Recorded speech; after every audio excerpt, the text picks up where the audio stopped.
Bom dia, boa tarde, boa noite, pessoal. Bem-vindos ao Conversas do Ciência da Escola na UFG. Este é um programa do canal Ciência da Escola da Universidade Federal de Goiás.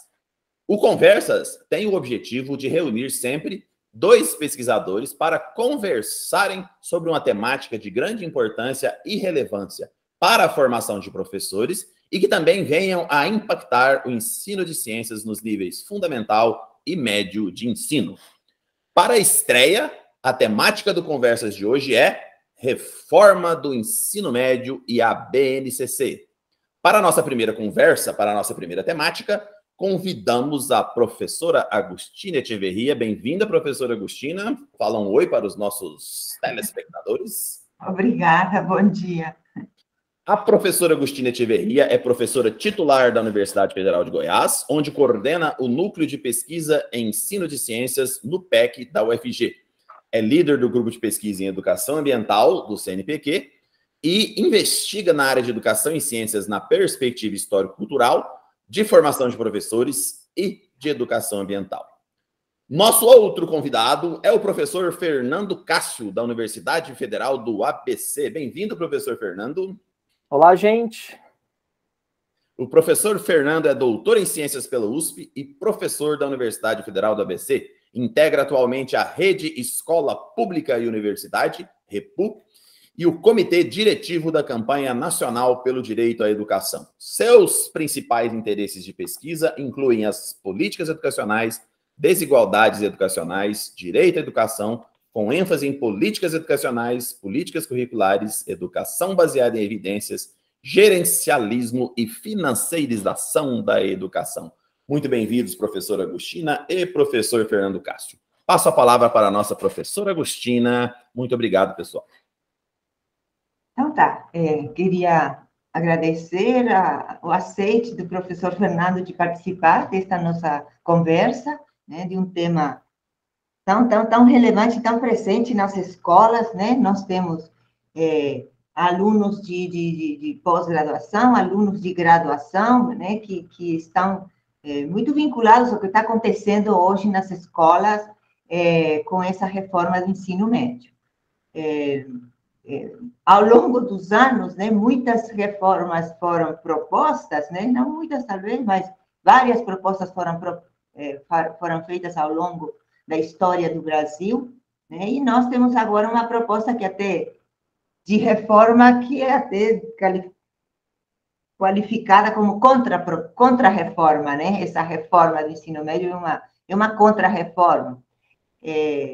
Então, nós convidamos o professor Fernando, você convidou o professor Fernando pela experiência dele, pelos debates que ele faz sobre o tema. Saiu recentemente, né, um artigo dele, né, sobre uma experiência em São Paulo, né, Fernando, que você comenta aí no seu último artigo de opinião.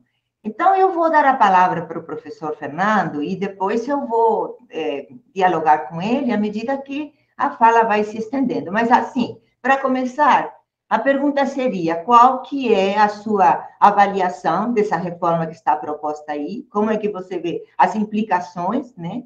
Tanto para os alunos na escola, como para a formação de professores, né?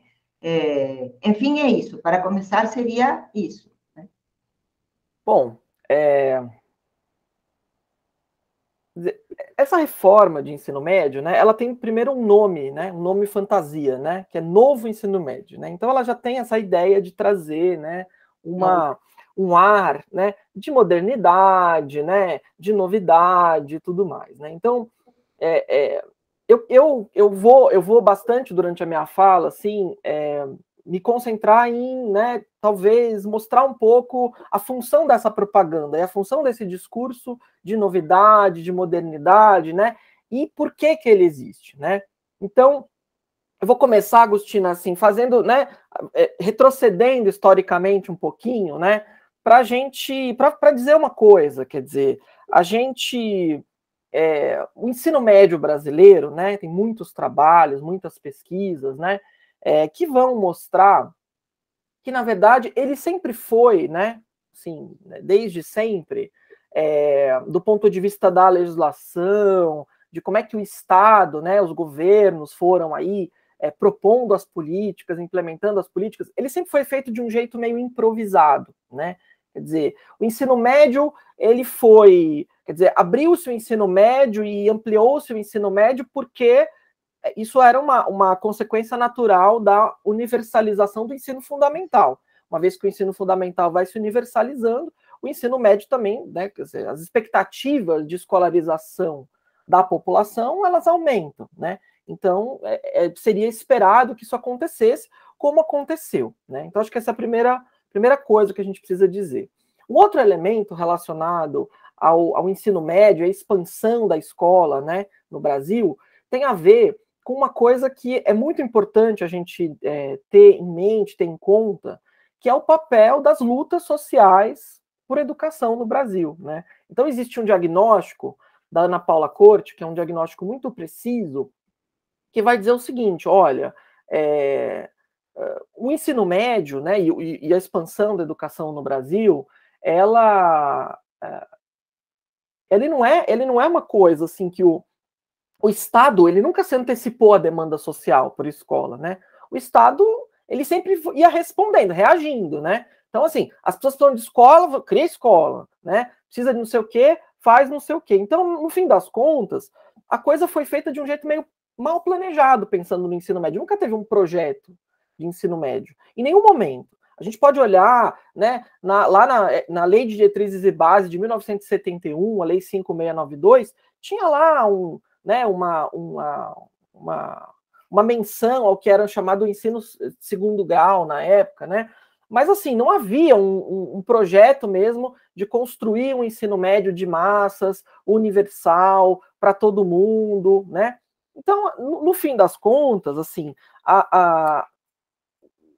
você tinha, né, enfim, por um lado, o Estado ali reagindo às demandas sociais e uma luta social por escola, né? Então, se a gente tem escola universalizada hoje no Brasil, é porque você tinha movimento exigindo escola, né, na ditadura militar, movimento de bairro, fazendo isso. Eu estou contando essa historinha para a gente entender uma coisa, quer dizer, a despeito de a gente não ter, né, um ensino médio de massas pensado, né, a gente tem uma progressiva democratização do acesso ao ensino médio. É fato isso, né? Quer dizer, a expansão do ensino noturno, a expansão da EJA, a gente tem isso, a gente observa um movimento de progressiva democratização pensando no acesso, né?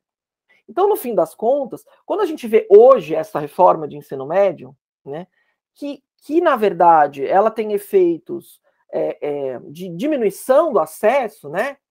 Eu vou detalhar isso depois, mas ela tem um efeito contrário, né? Contrário àquele movimento de ampliação de acesso. Então, quer dizer, existe alguma coisa no meio do caminho, né? Entre esse momento de democratização, de ampliação do ensino médio, né? Que permite, por exemplo, que a gente pudesse dizer, há uns anos atrás, que, bom, nós temos todo mundo tem acesso ao ensino médio no Brasil se quiser, né? Universalização, esse é o conceito, né? A ponto de hoje a gente olhar e dizer, bom, olha, a evasão no ensino médio é gigantesca, o conteúdo do ensino médio está diminuindo, né? A gente tem uma política curricular chamada Base Nacional Comum Curricular, que tira conteúdo do ensino médio, né? Que faz. Então, assim, aconteceu alguma coisa nesse meio do caminho, né? Então, eu quero agora explicar como é que se deu essa inversão de sentido, né? Entre o movimento de democratização e agora um movimento de, sei lá, desdemocratização ou de, né, como o meu colega Salomão Ximenes tem usado, né?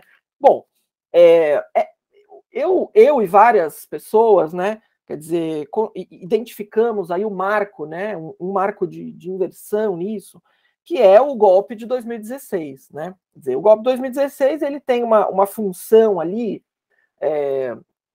né, do ponto de vista de política pública, né? Sim, tem várias funções, né?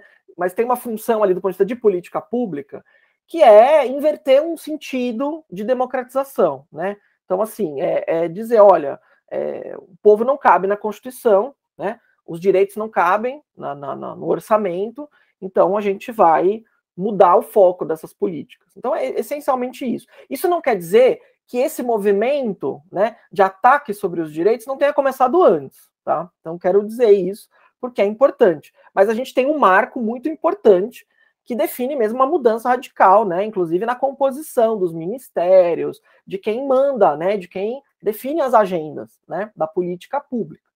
Então, o que acontece, né?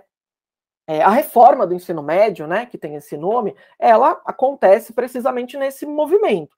Já havia uma discussão anterior sobre ensino médio, sobre as disciplinas, as áreas do conhecimento, essas coisas já existiam antes, né? Mas, quer dizer, o que esse governo faz, né? Esse governo faz uma coisa que é uma coisa, assim, que é muito, digamos assim, sintomática, né? Um sintoma da pouca legitimidade desse governo e do pouco compromisso desse governo com o debate social, né? Que é utilizar um instrumento, né, chamado medida provisória, né, para aprovar a reforma do ensino médio, né? Então, para quem nos ouve e não sabe o que é uma medida provisória ela é um instrumento, né, do presidente da República, que é um decreto que funciona como se fosse uma lei, né? Então, assim, na ditadura existia o decreto-lei, o decreto já valia, né? A medida provisória tem essa função, só que o que acontece? A medida provisória, ela passa a valer a partir do momento que ela foi assinada, né? Com a diferença de que o Congresso Nacional, ele tem um prazo, né, para analisar essa medida provisória e decidir se ela vai ser transformada ou não numa lei, e, portanto, vai se tornar permanente, em vez de provisória, permanente, né? Então, é isso que aconteceu. O governo do Michel Temer editou uma medida provisória, a medida provisória 746, que colocou essa reforma do ensino médio que nós conhecemos, né? E essa medida provisória acabou sendo aceita e convertida numa lei, que é a Lei 13.415 do ano de 2017, tá? Bem, a medida provisória é um tipo de instrumento, né, que não serve, né, para uma reforma desse tamanho, né? É preciso dizer isso. Medida provisória é um instrumento que serve para emergências, né? Então, quer dizer, o presidente da República precisa liberar um recurso porque aconteceu uma tragédia ambiental num lugar, né? Então, assim, é esta a função da medida provisória, né? Não é a função de promover uma reforma de currículo, por exemplo, no país, tá? Mas isso já mostra, né, que aquele governo, né, que é um governo mesmo de ruptura, né, democrática, ele é um governo que não tinha nenhum compromisso, né, com a participação social e com aquilo que as pessoas estavam pensando, né? Então, muito bem. Bom, a gente, a partir daí, né,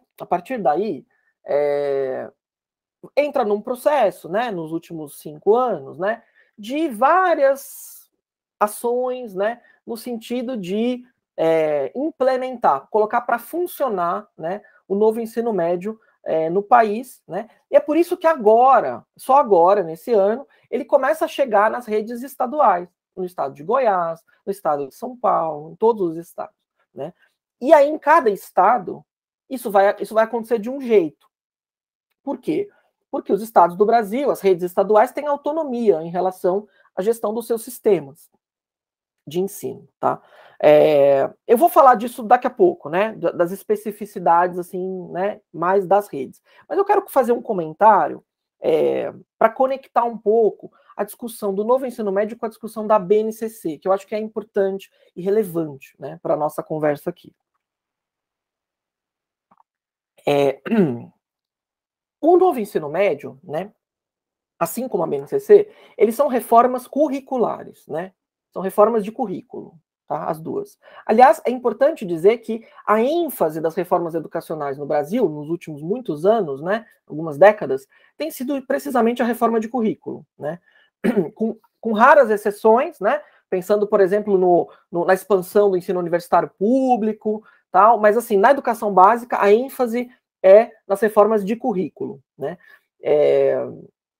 E por que isso, né? Eu tenho uma hipótese, e eu quero compartilhar com vocês, né? Bom, as reformas de currículo, elas têm, digamos assim, 3 características que são importantes, né? Primeiro, elas são muito mais baratas, né, do que as outras. Então, se a gente pensar, por exemplo, né, no custo de uma reforma de currículo, em comparação ao custo de uma reforma educacional que mude radicalmente o salário dos professores, ou que mude radicalmente as condições de trabalho, ou a carreira dos professores, ou a infraestrutura das escolas, né? Ou, sei lá, uma política de permanência para combater a evasão no ensino médio, né? Que é isso, é a pressão do trabalho que tira o aluno do ensino médio. Então, que tal se a gente puder inverter esse movimento com uma política de permanência, como a gente tem nas universidades? Para quem não sabe o que é uma política de permanência, eu vou traduzir, né? Bolsa, auxílio para os estudantes, certo? Permanecerem na escola, auxílio alimentação, auxílio transporte, é isso. Porque é isso que tira o estudante de 16, 17 anos da escola, né? Antes do tempo. Então, quer dizer, uma política de permanência na escola implicaria, né, recurso público transferido diretamente para os estudantes. Quer dizer, e já dá para imaginar, considerando que a gente tem 9 milhões de estudantes no ensino médio no Brasil, e 80 e tantos % na escola pública, né, saber que é muito caro fazer esse tipo de coisa. Então, a opção pela reforma de currículo, né, tem a ver com isso. E pelo fato de que na reforma de currículo você pode atrelar, né, ou seja, conectar outros tipos de políticas educacionais, as políticas de avaliação, as políticas de formação de professores e as políticas de elaboração de livros didáticos, né, que são esse conjunto de políticas que se conectam nesse centro aí, que é o currículo da escola, tá? Então, a política de currículo é mais barata. Em segundo lugar, a política de currículo é uma política que ela é estratégica, né? Para o secretário de educação, para o governador, para o ministro. Por quê? Porque como ela é mais barata, ela é mais fácil de fazer, ela garante a visibilidade política daquele agente, né? Então, é isso. O secretário vai lá cortar a fita vermelha e inaugurar o currículo antes do final do mandato. Então, aquilo também é uma política mais rápida e que traz, assim, digamos, proveitos eleitorais mais rapidamente do que uma política muito estrutural, muito cara, ou que leva muito mais tempo, do tipo mudar as condições de trabalho de professores e professoras. E a terceira coisa, que eu acho que é um argumento mais recente, é que a política de currículo, ela garante o debate público, né, gente? Ela aquece o debate público, especialmente nesses tempos em que a gente tem esses questionamentos, né, fundamentalistas, reacionários, conservadores do currículo da escola, essas disputas, né, escola sem partido, esse tipo de coisa. Então, o debate do currículo, quer dizer, o que é que deve se ensinar na escola, o que é importante aprender na escola, qual o conhecimento que importa na escola, isso aquece o debate e, claro, dá visibilidade para o político que lançou o debate, certo? Então, assim, é super importante a gente perceber essas características das políticas de currículo para entender por que elas são sempre, né, escolhidas. E, no fim das contas, quer dizer, a política de currículo, ela tem isso, né? Ela é uma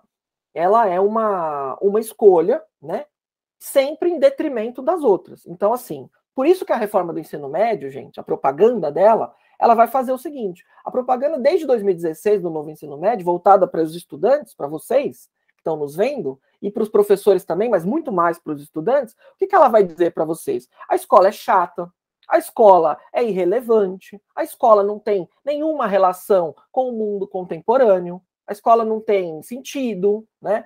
Vocês estão saindo da escola porque tem aula de química demais, porque tem aula de física demais, porque tem aula de sociologia demais, né? Então, esse é o objetivo. O objetivo é atacar, na verdade, o conhecimento e a escola. Tem uma propaganda que tem um foco, que é de estremecer, né, a relação entre vocês, professores e estudantes, e o conhecimento. Esse é o ponto da reforma. Porque, na verdade, o que ela vai promover depois é o esvaziamento, a simplificação da formação da escola, né? Então, essa propaganda, né, no sentido do esvaziamento, da diminuição, da simplificação da escola,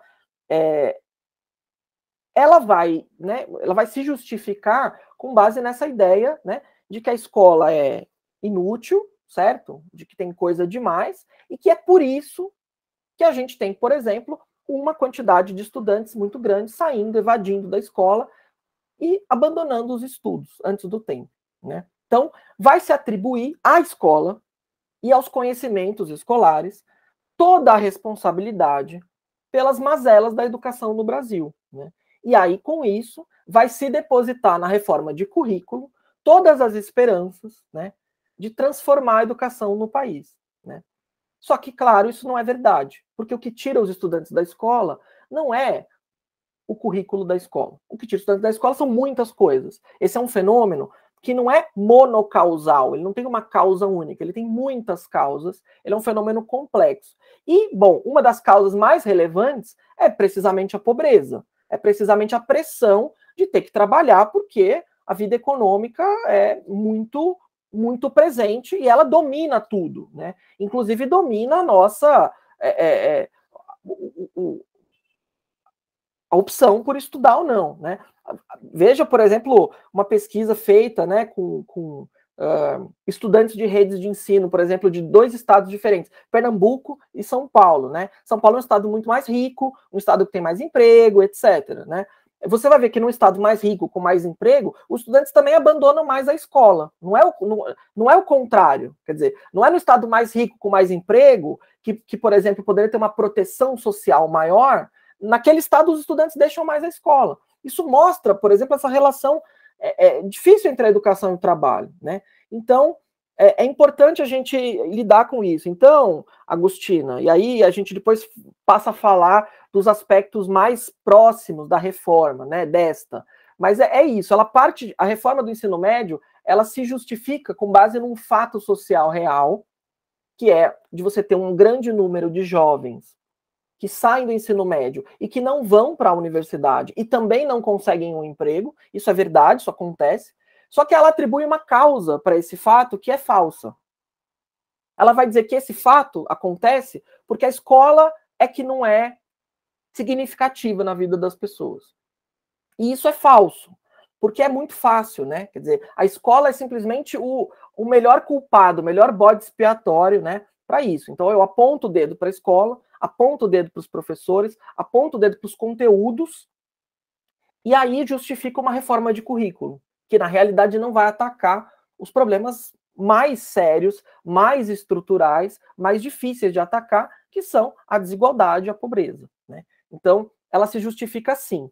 E com essa justificativa, o novo ensino médio ele faz 2 promessas para os estudantes, para vocês estudantes, 2 promessas, né? A primeira promessa é liberdade de escolha, né? Vocês vão poder escolher o que vocês quiserem fazer, os caminhos que quiserem seguir na vida. É uma promessa linda, né, gente? Quem não quer escolher o que quer fazer na vida? Qual é a pessoa que não deseja isso para si, né? A segunda promessa é qualificação profissional. Quer dizer, o ensino médio, ele vai te qualificar profissionalmente para sair do ensino médio e arrumar um emprego, né? Então, essas promessas são feitas e aí, daqui a pouco eu posso analisar cada uma delas para ver como elas se sustentam.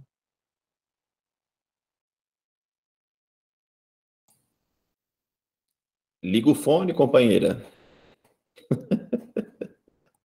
Então, eu desliguei para não atrapalhar, para que fique uma qualidade melhor, e aí agora, enfim. Quando você fala, Fernando, de que a reforma de currículo, ela é mais barata, né, que outras reformas, é claro, né, se a gente pensar numa reforma que efetivamente mudasse as estruturas, né, não seria tão barata assim, não é? Então, você diz assim, ela é mais barata e aquece o debate, né? Você colocou 3, ela é barata, é rápida, aquece o debate.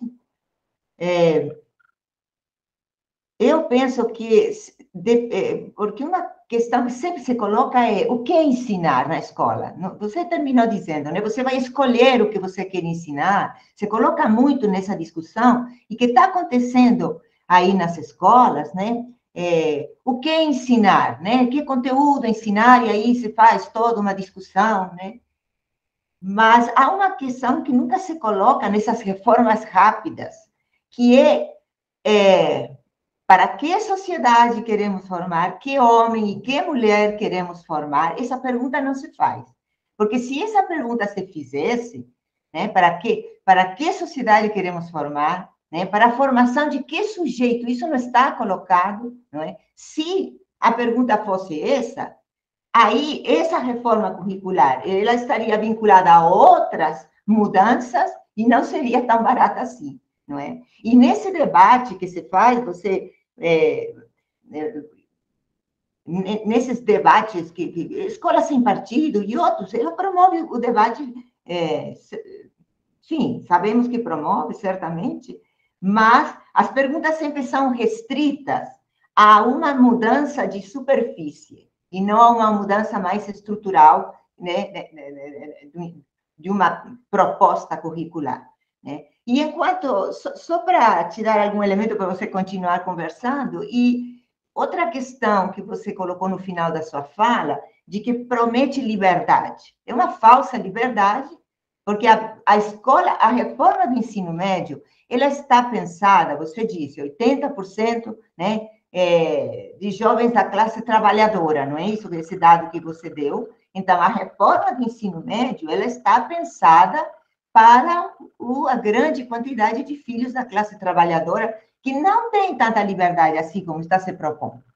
Porque a verdade é que o dito mercado de trabalho não dá essas liberdades que estão sendo propostas. Então, é uma conversa que coloca questões que, na verdade, não vão a fundo na discussão, né? Porque o que é ter liberdade? Liberdade tem a possibilidade de escolha. E hoje, os filhos da classe trabalhadora têm poucas possibilidades de escolha.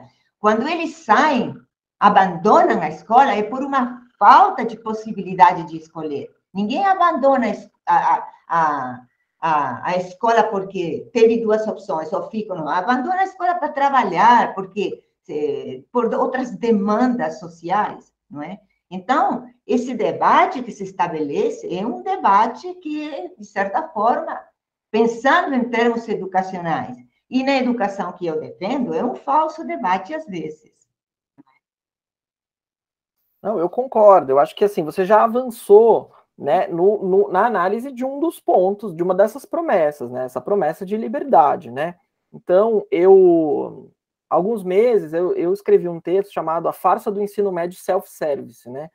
Que traz um pouco, né? Que mostra um pouco esse argumento, né? Da escolha que é prometida e tal, e que é uma escolha falsa, né? Assim, basta a gente comparar os 80% com os 20% que estão nas escolas privadas, né? A escolha, liberdade de escolha, ela sempre foi dada para as classes médias e para as elites. Sempre foi dada, né? Quer dizer, a agenda, né, o projeto pedagógico da escola privada, ele vai continuar sendo determinado pelas expectativas de classe de quem paga as mensalidades da escola privada, né? É uma ilusão a gente pensar que a escola privada vai, né, se transformar totalmente para aderir ao esvaziamento do conteúdo. Isso não vai acontecer, né? Há pouco tempo, uma coluna na Folha de São Paulo perguntava: você prefere ter aulas de empatia ou matemática, né? No sentido de mostrar essa, digamos assim, a expansão, né, dos grandes, dessa ideia de que é importante ensinar outras coisas na escola, gentileza, resiliência, perseverança e tal. Essa é uma pergunta que não faz sentido na escola privada, né? A escola privada até pode colocar uma aula de empatia a mais na semana, mas ela nunca vai deixar de dar aula de matemática. Jamais vai acontecer. Jamais, né? Jamais. Então, essa ideia de que ela é focalizada na escola pública. É a escola pública o espaço, o lugar, né, onde todas as oportunidades de negócio, aonde todas as expectativas, né, dos proponentes dessa reforma, do empresariado, das elites, se depositam, tá? Então é importante dizer isso, né? Então, como é que eu começo? Como é que a gente pode traduzir assim, né, assim, de um jeito bem sintético, né? O Maurício Strattenberg tinha uma frase, né? Ele era um pensador muito importante, né?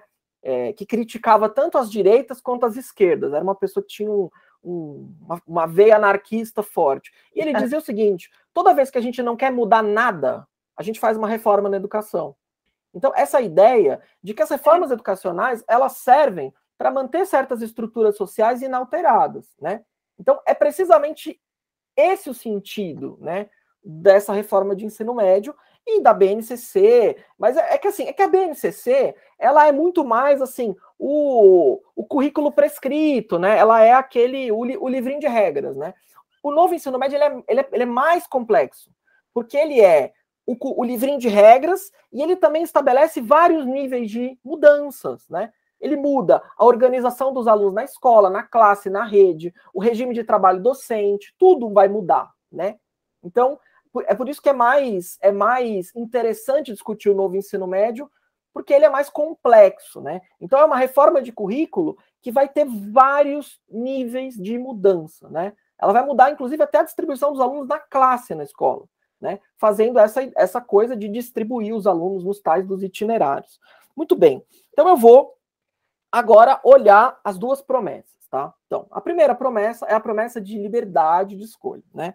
A Agostina já comentou, e tem razão em comentar, liberdade para quem, né? Então, né, essa promessa de liberdade de escolha, ela só faz sentido para quem não tem liberdade, ou seja, para os estudantes da escola pública, né? A maioria da massa de pessoas da classe trabalhadora que estão nas escolas públicas, esta massa.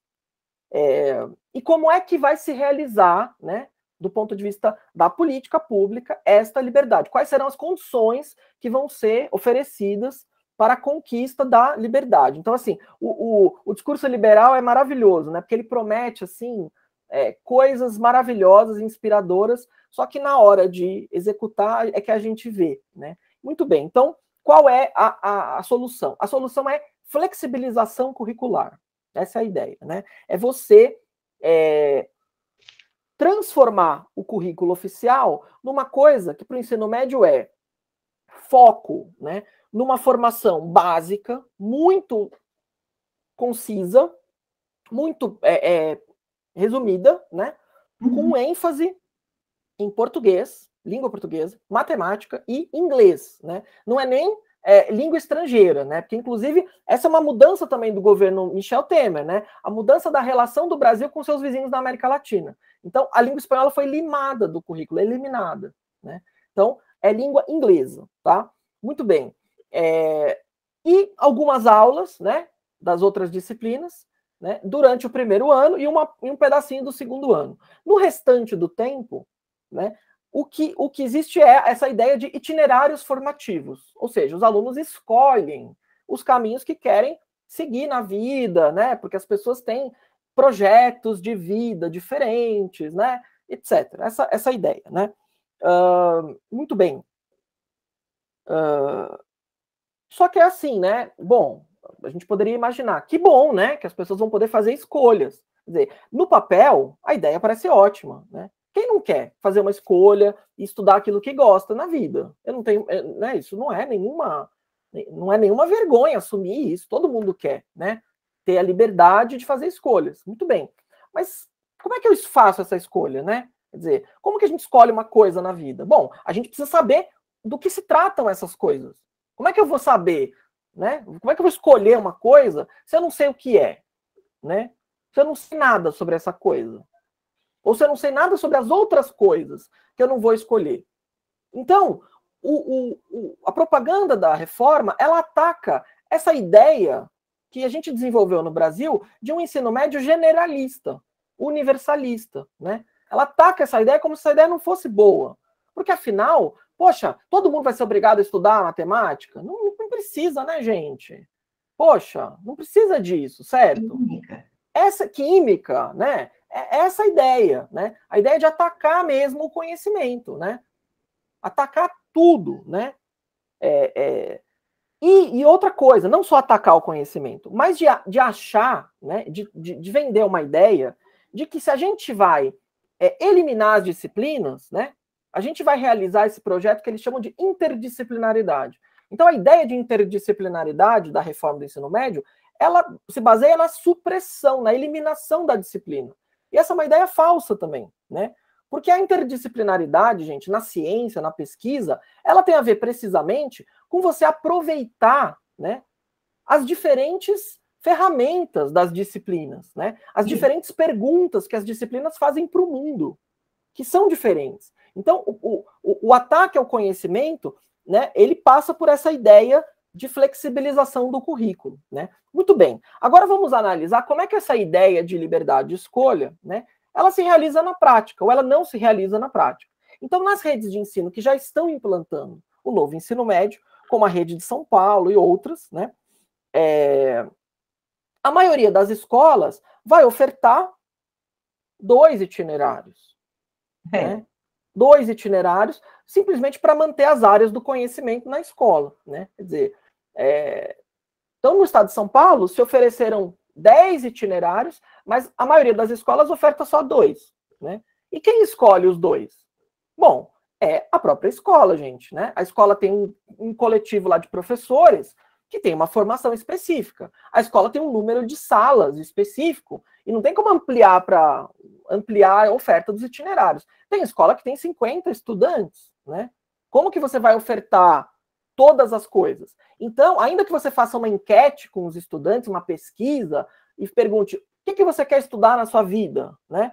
Todo mundo quer tudo, gente. Porque aos 15 anos de idade, a gente quer tudo na vida. Faz parte do nosso momento, né? Na adolescência, aos 14, 15, 16 anos, não saber o que quer, né? Eu, gente, até quase os 30 não sabia muito bem o que eu queria na vida, entendeu? Então tá tudo certo, né? Porque a dúvida, a indecisão faz parte, depende de várias coisas, né? Que atravessam a gente. Então, você oferece, né? Um cardápio de uma pizzaria com 70 tipos de pizza para 30 alunos numa sala de aula, né? A estatística garante, né, que você vai ter todos os tipos possíveis de escolha.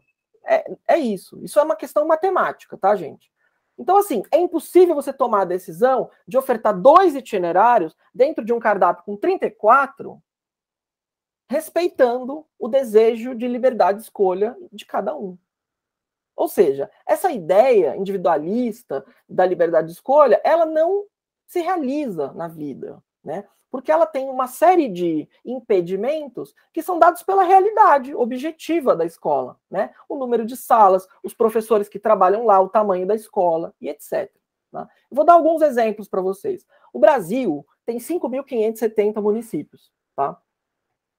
Mais da metade desses municípios só tem uma escola de ensino médio, uma, tá? Isso vale para o estado de Goiás, vale para o estado de São Paulo, vale para todos os estados. Então, vocês imaginem o seguinte, né? Um estudante que quer o itinerário X, que não é oferecido na escola do município dele, ele não tem escolha. Porque ele não pode estudar no município vizinho. Porque, às vezes, dependendo do estado, o município vizinho vai ficar 24 horas de barco. Ou, eventualmente, no caso de um município como São Paulo, ou como Goiânia, né, que são cidades grandes, mudar de escola vai implicar você duplicar o custo do transporte. Ou você aumentar meia hora, 1 hora no tempo de deslocamento diário da escola até em casa. Isso inviabiliza a liberdade de escolha no campo e na cidade, né? Inviabiliza ela totalmente. E claro, né, o que a gente tem já observado nas pesquisas, que nós vamos publicar em breve, em São Paulo, é que a variedade de itinerários, ou seja, as escolas que ofertam mais itinerários, elas são as escolas maiores, elas são as escolas urbanas e elas são as escolas com o nível socioeconômico maior, com a escolaridade da família maior e com a renda maior. Né? Por quê? Porque a oferta dos itinerários, assim como esses programas de escola de tempo integral e tudo que acompanha o novo ensino médio, também segrega os estudantes. O estudante mais vulnerável, ele vai ter menos escolha. Não? Então, eu já dou um exemplo para vocês. Tem algumas escolas no estado de São Paulo que só tem um itinerário formativo. Quais são? São poucas, mas eu digo quais são. São as escolas, né, as classes dos presídios, são as classes nas escolas indígenas e são as classes vinculadas à Fundação Casa, que é a nossa instituição estadual aqui de medidas socioeducativas. Ou seja, são essa é a população mais vulnerável de todas, né? É a população privada de liberdade. Né? Essa população é a população que tem apenas um itinerário à escolha, ou seja, não tem escolha. Né? Então, essa é a primeira promessa que eu digo, né, e que objetivamente, na prática, ela não se realiza. Tá? Ela é uma ilusão, simplesmente para a gente se convencer de que a gente vai trocar a nossa liberdade por um currículo escolar mais simples, mais reduzido, e que isso é bom para a gente, né? Então, a ideia é que a gente troque isso por essa liberdade que não virá, tá? A segunda coisa é a promessa da qualificação profissional, né? Essa é uma promessa bem complicada, né? Porque é o seguinte, né? Ela explora, né, essa relação mesmo, né, da vida econômica com a escola, né? Como a Agostina comentou, né? As pessoas precisam trabalhar e, quer dizer, é isso. As pessoas escolhem o trabalho em relação à escola porque elas não têm escolha na vida, certo? Quer dizer, isso não é uma escolha. Isso é uma determinação, né, da vida econômica. Muito bem. Então, a segunda promessa é essa. Olha, o novo ensino médio vai qualificar os alunos para o mercado de trabalho, né? Quero começar dizendo que essa promessa não é nova, tá? Essa promessa é uma promessa que foi feita lá em 1971, né? Durante a ditadura militar, né? Quando foi feita uma reforma educacional, né? A Lei 5692, né? A Lei de Diretrizes e Bases de 71, que dizia o seguinte, que o ensino médio ele precisa ter terminalidade, ou seja, o estudante precisa ter uma formação profissional no ensino médio, porque não tem vaga para todo mundo na universidade, certo? Então, a gente precisa ter alguma coisa. Então, havia uma promessa lá em 1971 de, vamos ampliar o ensino técnico, certo? E profissional no país. Muito bem, essa promessa já foi feita. Nós podemos hoje, né, olhar como é o nosso ensino técnico no Brasil, certo? É para todo mundo o ensino técnico? Não é para todo mundo, certo? Como é que se entra no Instituto Federal de Goiás? Como é que se entra numa escola técnica estadual? É via processo seletivo. Se tem processo seletivo, é porque o acesso não é universal. Se o acesso não é universal, é porque não tem vaga para todo mundo. Se não tem vaga para todo mundo, é porque a promessa feita lá atrás não se realizou, não se cumpriu, né? Muito bem.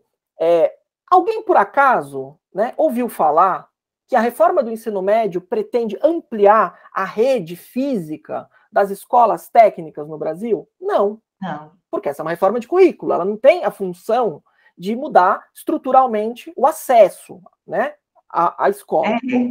Exato. Portanto, a ideia de qualificação profissional que está sendo vendida pelo novo ensino médio não é a ideia de qualificação profissional que a gente conhece como ensino técnico. Ela é outra coisa, né? Ela é uma qualificação profissional mais barata, mais precária e mais simples, né? E aí cada rede de ensino vai fazer de um jeito. Em Goiás tem o tal do Goiás Tech, né? Os alunos vão para a escola para assistir televisão, certo? Para ver o negócio à distância, ofertado de longe. Em São Paulo tem uma coisa parecida também, né? Então, cursos de curta duração, né? De marketing em redes sociais, design de jogos, esse tipo de coisa, que os alunos que substituem as aulas. Então, no lugar das aulas de ciências, nas aulas de geografia, de química, de física, os alunos vão ter esses pequenos cursos, né, de qualificação profissional, né? No Paraná, né, o que o governo estadual fez? O governo estadual contratou uma universidade privada e é isso, instalou televisão na sala de aula para os alunos irem lá assistir as aulas à distância, tá? Então, é evidente que isso não tem nada a ver com o ensino técnico que a gente conhece, certo? Porque é isso, na escola regular, eles não vão instalar laboratório, certo? Eles não vão instalar um tomógrafo para os alunos fazerem um técnico em radiologia. Isso não vai acontecer, né? Então, o que vai ter na escola regular? Vai ter, os alunos vão passar o tempo, né, tendo lá umas aulas de teoria, de curso técnico, ou tendo uns cursinhos de curta duração numa escolinha privada, no bairro ali, né, pertinho da escola, né, SOS Computadores, vai ali e faz o cursinho. Porque a escola não vai comprar computador, software, licença de software para ensinar AutoCAD. Isso não vai acontecer, tá? Então, é importante dizer isso porque, assim, não é ruim, certo? Que a escola tenha um espaço de qualificação profissional. Isso não é uma ideia ruim. O problema é que essa qualificação profissional vai tomar o lugar das aulas. É isso que vai acontecer. Ela não é uma coisa que vai ser feita a mais para os alunos que quiserem, de fato, aprender a usar um software, aprender a usar uma ferramenta, né? Aprender alguma coisa. né, uma habilidade, né, vou colocar nesses termos, para o mundo do trabalho, porque não é disso que se trata. O que se trata é de substituição. Substituição de professor, substituição de conteúdo, substituição de aula por essas coisas, né? E aí eu vou terminar a minha intervenção dizendo, né, chegando agora no presente, né? Assim, onde nós estamos, né? O que está acontecendo nas escolas? É importante dizer isso, né? Que a gente partiu lá da concepção de ensino médio para a gente chegar nas escolas. Bom, na prática, né, em várias redes estaduais, as escolas estão sem professor, né? As escolas estão sem aula, porque as redes estaduais nem contrataram gente, nem fizeram nada para nem garantir minimamente aquilo que prometeu. Então é isso, ela prometeu liberdade, né? Falou assim, olha, abra mão das suas aulas, do seu currículo, porque a gente vai garantir para você duas coisas, liberdade e emprego, né? A gente sabe perfeitamente que não tem emprego sobrando por aí, né? Especialmente com a economia do país destroçada como se encontra no ano de 2022, que é quando estamos aqui gravando esse vídeo, certo? A economia está destroçada, né? Mas mesmo assim, mesmo quando a economia do país não estava destroçada, né? Uma formação escolar sólida é importante, gente, para você se colocar no mundo do trabalho. Quer dizer, todo mundo sabe disso. Quem é que não sabe? Qualquer pessoa nesse país, qualquer pessoa, de qualquer classe social, sabe que conhecimento é importante. E sabe que o conhecimento... As pessoas podem até ter uma relação diferente com o conhecimento, porque as pessoas têm escolaridades diferentes. Aqui nós três, Marlon, Agostinho e eu, somos professores, estudamos muitos anos. A gente, claro, tem uma relação com o conhecimento, diferente de uma pessoa que estudou menos do que nós. Mas as pessoas todas sabem mesmo, né? Porque a sociologia da educação já mostrou isso, ao longo de muitos anos, que as pessoas sabem que o conhecimento é importante. E é por isso que elas lutam por escola pública, né? Não é por outra razão. Então, os estudantes do Brasil, desse país, de Goiás, do Paraná, de São Paulo, do Espírito Santo, de Pernambuco, já sabem que a escola de ensino médio ela foi reduzida, que eles perderam conteúdo na escola e que não vai ter nada no lugar. O que vai ter no lugar é ou aula vaga, ou televisão ligada, ou esses cursinhos fajutos com promessa de trabalho no futuro. Porque, na verdade, a gente sabe que arrumar um emprego, né? Alguém fala, olha, são as startups, são os games, né? São os aplicativos que precisa fazer, que está na moda. Gente, leva anos aprender a programar aplicativo, né? E para aprender a programar aplicativo, você tem que ter aula de matemática na escola. Né? E mais que isso, você tem que ter aula de arte, né? Como é que você vai programar um jogo se você não tem uma formação mínima artística, não tem repertório, né? É importante isso. A escola que vai te dar isso, né? Não é o cursinho de profissionalizante de 150 horas, né? Então, concluo dizendo assim, a gente precisa, perceber uma coisa, quer dizer, o que a propaganda do novo ensino médio está tentando fazer, nos convencer nos últimos 6 anos, de que o conhecimento não é importante.